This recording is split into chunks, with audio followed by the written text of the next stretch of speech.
ಎಲ್ಲರಿಗೂ ವಂದಿಸುತ್ತಾ ನಾನು ಉಷಾ ಗಣೇಶ್, ಉತ್ತರ ಕನ್ನಡ.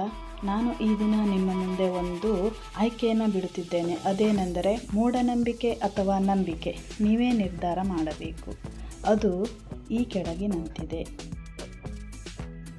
ಗರ್ಭದಲ್ಲಿರುವ ಶಿಶು ಹೆಚ್ಚಾಗಿ ಕದಿಲಾಡಿದರೆ ಮಗು ಹೆಣ್ಣ.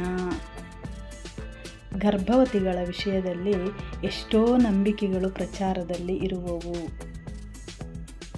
ಅವುಗಳಲ್ಲಿ ಇದು ಒಂದಾಗಿದೆ. ಗರ್ಭದಲ್ಲಿರುವ ಮಗು ಹೆಚ್ಚಾಗಿ ಕದಿಲಾಡಿದರೆ ಹೆಣ್ಣು ಮಗು ಹುಟ್ಟುವುದೆಂದು. ಆಧುನಿಕರಿಗೆ ಮಗುವಿನ ಲಿಂಗ ನಿರ್ಧಾರ ಮಾಡುವ ಯಂತ್ರಗಳು ಇರುವುದರಿಂದ ಈ ಮೇಲಿನ ವಿಷಯದ ಬಗ್ಗೆ ಹೆಚ್ಚಾಗಿ ತಲೆಕೆಡಿಸಿಕೊಳ್ಳುವುದಿಲ್ಲ. ಹಾಗೆಯೇ ಈ ಕಾಲದವರಿಗೆ ಸಾಂಪ್ರದಾಯಿಕ ವಿಷಯಗಳೂ ಅಷ್ಟಾಗಿ ಬಹಳಷ್ಟು ಜನರಿಗೆ ರುಚಿಸುವುದಿಲ್ಲ. ಗರ್ಭಿಣಿಯರು ತಮ್ಮ ಶರೀರವನ್ನು ಸಡಿಲವಾಗಿಟ್ಟು ನಡೆದಿದ್ದೇ ಆದರೆ ನಮ್ಮ ಅಜ್ಜಿಯರು ಮಗುವಿನ ಲಿಂಗವನ್ನು ಗರ್ಭದ ಕದಲುವಿಕೆಯಿಂದಲೇ ಗುರುತಿಸುತ್ತಾರೆ.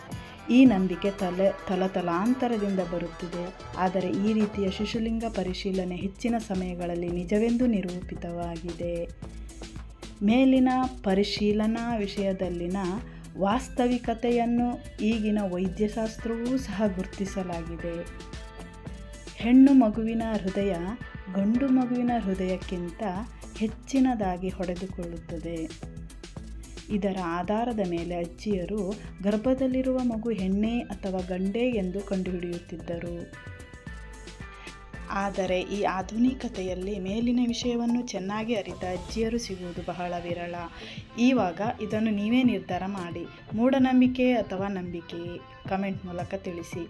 ಈ ವಿಷಯ ನಿಮಗೆ ಇಷ್ಟವಾದಲ್ಲಿ ಒಂದು ಲೈಕ್, ಕಮೆಂಟ್ ಹಾಗೂ ಸಬ್ಸ್ಕ್ರೈಬ್ ಮಾಡಿಕೊಳ್ಳುವುದನ್ನು ಮರೆಯಬೇಡಿ. ಧನ್ಯವಾದಗಳು.